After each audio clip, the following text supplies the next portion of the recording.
Welcome to Freedom Through Self-Knowledge from the Book of Life by Jiddu Krishnamurti, vegetarian, on Words of Wisdom. Jiddu Krishnamurti was an internationally renowned spiritual figure born in 1895 in southern India, who to this present day is still considered one of the greatest thinkers and spiritual teachers of all time. He did not proclaim any religion, sect, or country, and always pointed out that we are first humans and do not need to identify with nationality or religious beliefs. From 1929 until his death in 1986, Jiddu Krishnamurti traveled throughout the world talking to large audiences, individuals, scientists, religious figures, writers, philosophers, educators, as well as giving radio and television interviews. Krishnamurti's message emphasized the great need of a radical change for humankind. His deep insights on the nature of the human mind enabled him to deliver his talks in a fresh and direct way, making audience members feel like he was addressing them personally. Krishnamurti's only concern was to set humanity absolutely, unconditionally free. His vision was for humans to have a more profound understanding of themselves and of the art of living so as to bring about a new and peaceful generation. A compassionate vegetarian, the beloved Krishnamurti was also a founder of schools in India, the United States, and the United Kingdom. They are based on a holistic, global outlook with a concern for humanity and the environment and their interconnected relationship. The schools were established to be places where the existential concerns of life could be explored freely and responsibly. In addition, Jiddu Krishnamurti was an author of numerous books. Among them are The Awakening of Intelligence, The Urgency of Change, Freedom from the Known, and The Flight of the Eagle. Let us now continue with the reading of excerpts from Jiddu Krishnamurti's book, The Book of Life. The philosopher's keen perception of the nature of the human mind points out a major aspect in our psychological life which would influence the experience of real self-knowledge. Free at the beginning. If we can understand the compulsion behind our desire to dominate or to be dominated, then perhaps we can be free from the crippling effects of authority. We crave to be certain, to be right, to be successful, to know, and this desire for certainty, for permanence, builds up within ourselves the authority of personal experience, while outwardly it creates the authority of society, of the family, of religion, and so on. But merely to ignore authority, to shake off its outward symbols, is of very little significance. To break away from one tradition and conform to another, to leave this leader and follow that, is but a superficial gesture. If we are to be aware of the whole process of authority, if we are to see the inwardness of it, if we are to understand and transcend the desire for certainty, then we must have extensive awareness and insight. We must be free, not at the end, but at the beginning. Liberation from ignorance, from sorrow.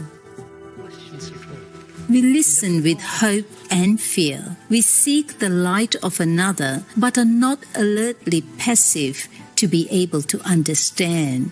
If the liberated seems to fulfill our desires, we accept him. If not, we continue our search for the one who will. What most of us desire is gratification at different levels.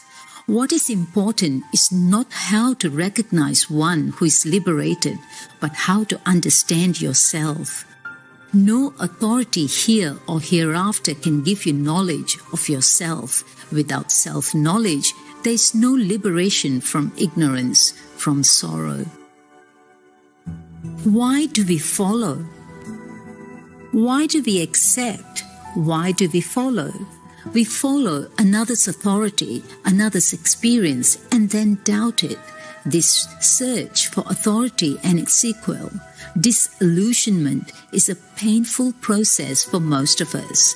We blame or criticize the once accepted authority, the leader, the teacher, but we do not examine our own craving for an authority who can direct our conduct.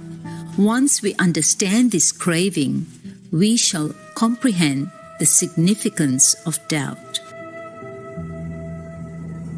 Can I rely on my experience? Most of us are satisfied with authority because it gives us a continuity, a certainty, a sense of being protected. But a man who would understand the implications of this deep psychological revolution must be free of authority, must he not? He cannot look to any authority, whether of his own creation or imposed upon him by another. And is this possible? Is it possible for me not to rely on the authority of my own experience? Even when I have rejected all the outward expressions of authority, books, teachers, priests, churches, beliefs, I still have the feeling that at least I can rely on my own judgment, on my own experiences, on my own analysis. But can I rely on my experience, on my judgment, on my analysis? My experience is the result of my conditioning, just as yours is the result of your conditioning, is it not? I may have been brought up as a Muslim or a Buddhist or a Hindu, and my experience will depend on my cultural, economic, social, and religious background, just as yours will. And can I rely on that? Can I rely for guidance, for hope, for the vision which will give me faith in my own judgment, which again is the result of accumulated memories, experiences, the conditioning of the past meeting the present?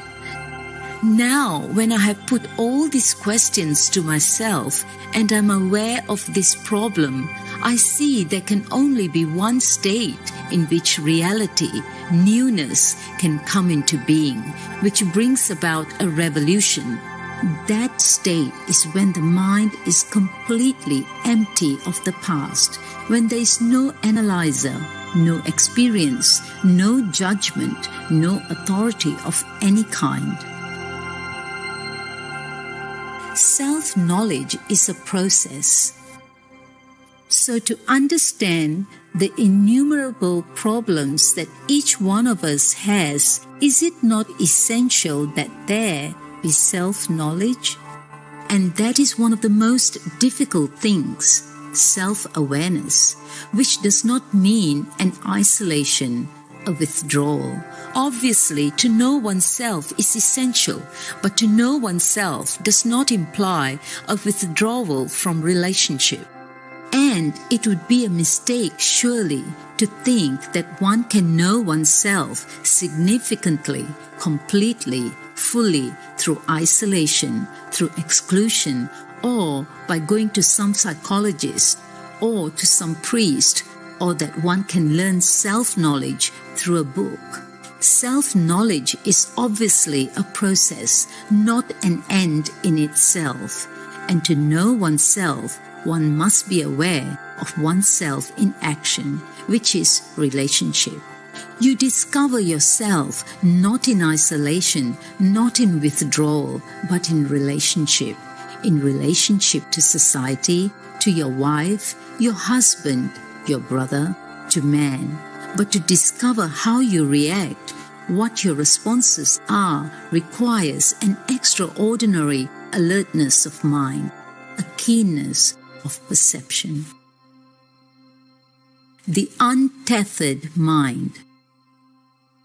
The transformation of the world is brought about by the transformation of oneself, because the self is the product and a part of the total process of human existence.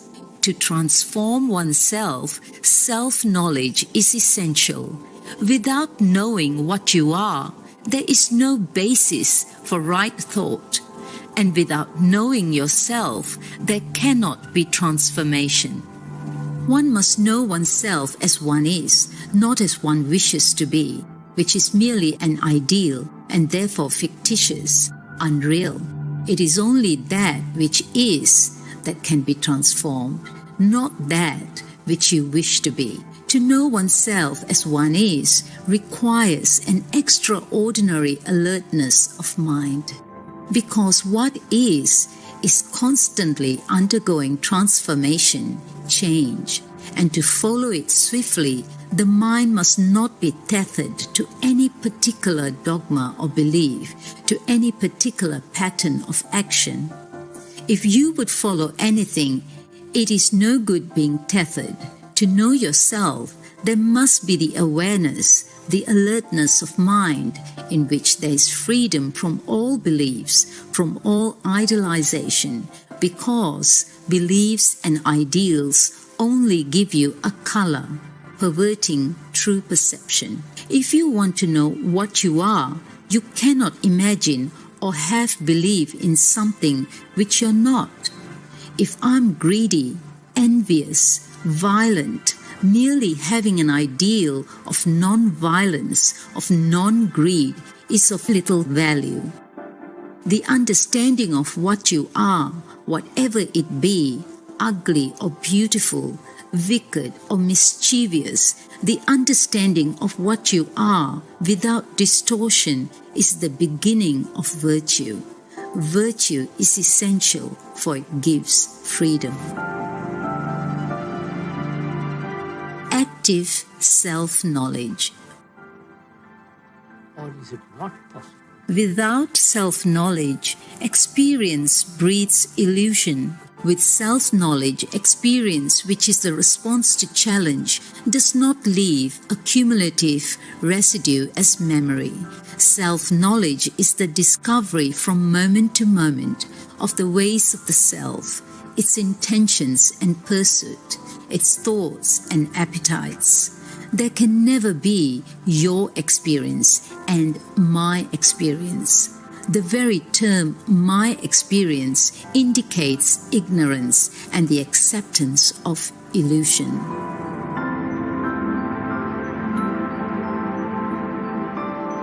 For more information on Jiddu Krishnamurti and his teachings, please visit jkrishnamurti.org and kfoundation.org.